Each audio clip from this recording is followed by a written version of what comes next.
जी हाँ दोस्तों, chief justice Gavai ने अचानक क्यों दी मोदी और योगी को नसीहत।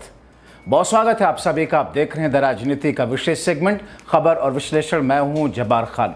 दोस्तों, आखिर ऐसा क्या हुआ कि सुप्रीम कोर्ट के चीफ जस्टिस बी.आर. गवई ने जो कुछ कहा उसे मोदी और योगी तक सीमित कर दिया गया।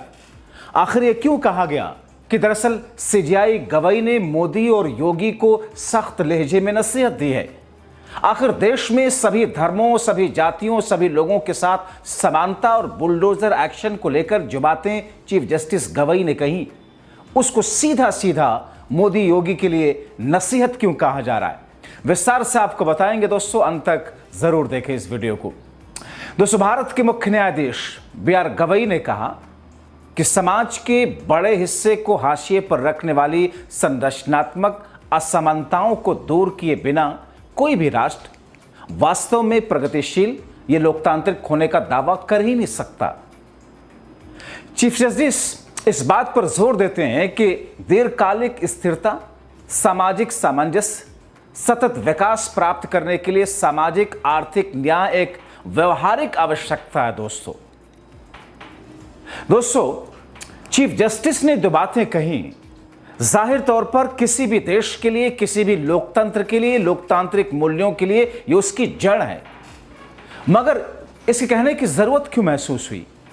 क्या भारत में जो कुछ चल रहा है, जो कुछ हो रहा है, उसकी कड़ी कहीं ना कहीं इस पूरे वाक्य से, इस पूरे वक्तव्य से सीजेआई की जुड़ रही है? क्या वाकई मोदी और योगी को लेकर के chief justice of India B R. Gavai ने एक तरीके से नसीहत दिया है कि साहब वक्त है, अभी भी देख लीजिए, अभी भी सुधर जाइए?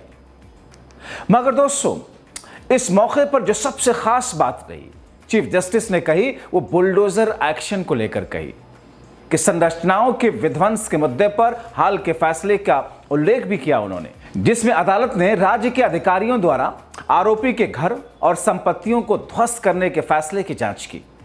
और इसमें न्यायपालिका ने माना कि इस तरीके के मनमाने ढंग से किए गए विध्वंस जो कानूनी प्रक्रियाओं को दरकिनार करते हैं, कानून के शासन और अनुच्छेद 21 के तहत आश्रय के मौलिक अधिकार का उल्लंघन करते हैं। कार्यपालिका एक साथ न्यायाधीश, जूरी और जल्लाद नहीं बन सकती। उन्होंने कहा कि उक्त निर्णय ने पुष्टि की है कि संवैधानिक गारंटियों को न केवल नागरिक स्वतंत्रता की रक्षा करनी चाहिए, बल्कि प्रत्येक व्यक्ति, विशेष रूप से कमजोर लोगों की गरिमा, सुरक्षा, भौतिक कल्याण को भी बनाए रखना चाहिए। अब दोस्तों, आप देखिए कि सुप्रीम कोर्ट के चीफ जस्टिस बी.आर. गवई ने जो ये दो सबसे महत्वपूर्ण बातें कही, वैसे तो क्या कुछ उन्होंने कहा, बहुत सारी बातें उन्होंने कही, एक एक करके मैं आपको बताऊंगा, मगर इन दो महत्वपूर्ण बातों में बहुत कुछ छुपा हुआ है। और दरअसल ये दो महत्वपूर्ण बातें ऐसी हैं जिसको लेकर के बीते 10-11 वर्षों से, या खास तौर पर उत्तर प्रदेश में 2017 के बाद से एक असमंजस वाली स्थिति बनी हुई है, एक तरीके की बेचैनी की स्थिति बनी हुई है दोस्तों।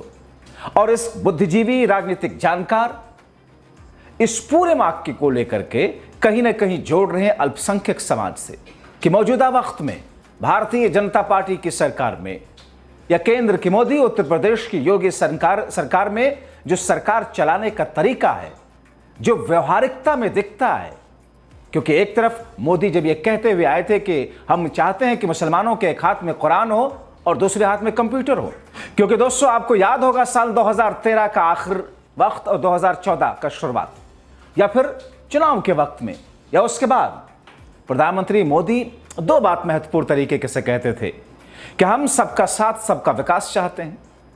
अल्पसंख्यकों के लिए वो कहते थे खास तौर पर कि हम चाहते हैं कि उनके एक हाथ में कंप्यूटर हो, दूसरे हाथ में कुरान हो।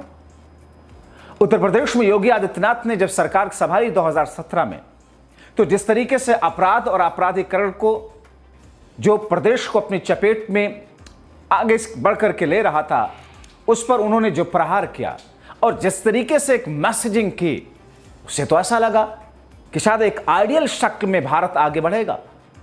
मगर बीते 10-11 वर्षों में जो स्थितियां दिखी हैं, चाहे वो, क्योंकि सिलेक्टिव अप्रोच जब सरकार का हो जाए किसी भी मामले में, और जब ये कहा जाए कि साहब फलाने शख्स ने गलती की थी और उसके तौर पर उसको सजा दी गई, क्या गलत है?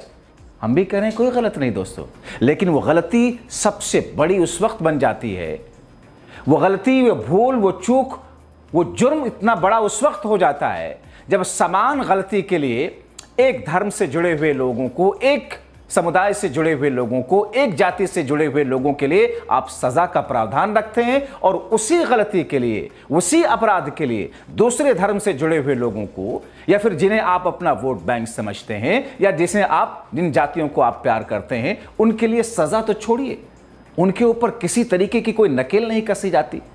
तो फिर ये आपका दोहरा चरित्र देश के मूल्यों, लोकतांत्रिक मूल्यों को तोड़ने वाला है।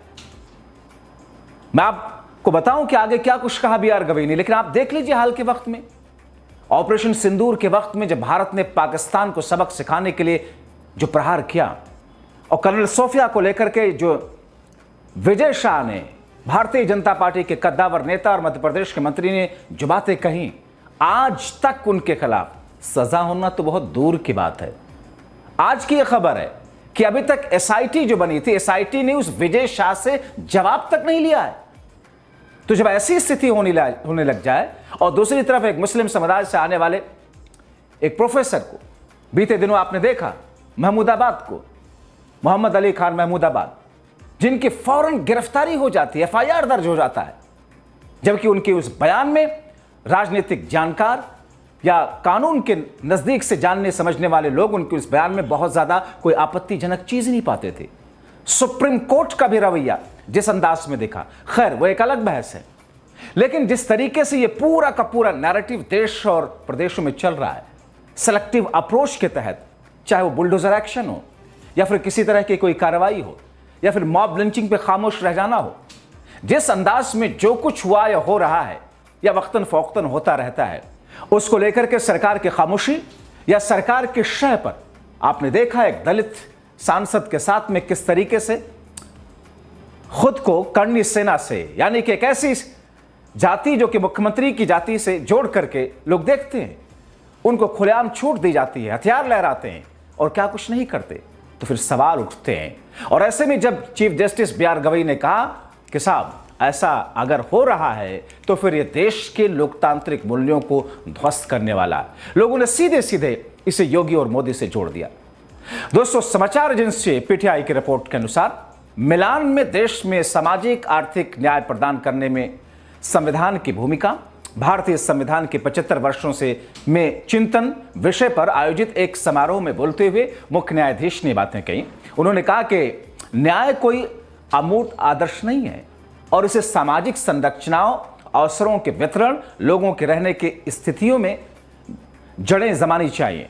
समाज के बड़े हिस्से को हाशिए पर रखने वाली संरचनात्मक असमानताओं को दूर किए बिना कोई भी राष्ट्र वास्तव में प्रगतिशील या लोकतांत्रिक होने का दावा कर ही नहीं सकता।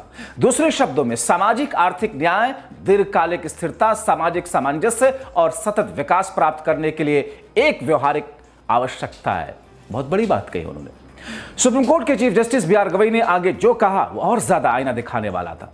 वो कहते हैं कि ये केवल पुनर्वितरण का या कल्याण का मामला नहीं, बल्कि प्रत्येक व्यक्ति को सम्मान के साथ जीने, अपनी पूर्ण मानवीय क्षमता का एहसास करने, देश के सामाजिक, आर्थिक और राजनीतिक जीवन में समान रूप से भाग लेने में सक्षम बनाने के बारे में।